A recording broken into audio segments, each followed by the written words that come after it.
So let's dive into a topic that a lot of people might overlook when planning their dream trip to Iceland winter driving.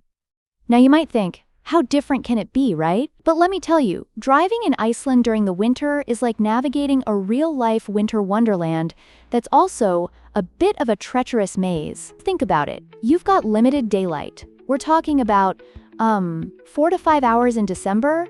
That can really throw a wrench in your travel plans if you're not prepared. Oh wow, 4 to 5 hours? That's like barely enough time to gather your thoughts, let alone drive around. So how does that affect, driving schedules? Do you plan everything around daylight? Exactly.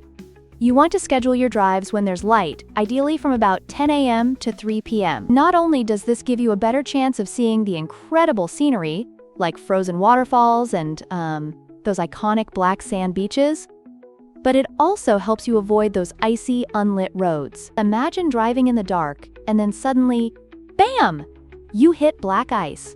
It's chilling, literally and figuratively. Oh man, I can't even picture it. That sounds terrifying. Do people actually get stranded out there often?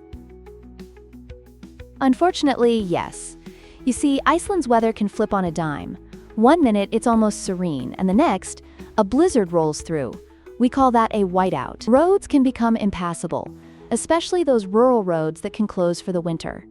It's a harsh reminder that in those remote regions, you're basically on your own. Imagine being in a snowstorm without a survival kit. Yikes!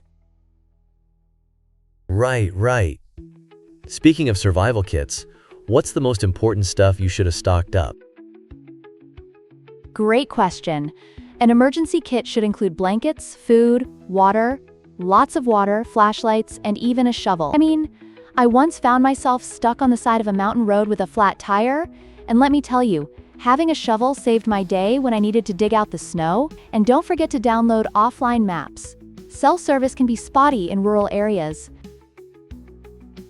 Wow, that sounds like a mini adventure just to get ready. Is there a specific type of vehicle you need for winter driving in Iceland? Yes, indeed.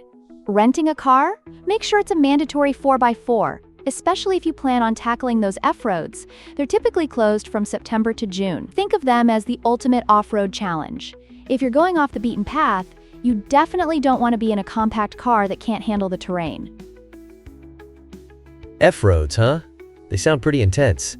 Can you, drive through rivers on those roads? Isn't that risky with the ice and all? Oh, absolutely. Crossing rivers is one of those risky maneuvers where you need to know what you're doing. You really want to stick to guided tours for that. Ice can create hazardous conditions, and trying to navigate that solo could lead to some serious trouble. Yikes! That just raises the stakes. So would you say the risks are worth the views you get to see? Totally. The breathtaking landscapes are an experience like no other. A winter wonderland that really puts everything else to shame. But here's the kicker. You have to practice responsible driving. Always stay on marked roads to protect the delicate ecosystem. And fuel up early and often in those rural areas. You're venturing into wild territory. Don't stray too far. Makes sense. So really, preparation is everything. If someone does happen to get stranded, what should they actually do? If you find yourself stranded, stay with your vehicle.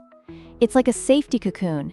It's more visible, and it offers shelter. So, packing an emergency kit isn't just a precaution, it's a lifeline.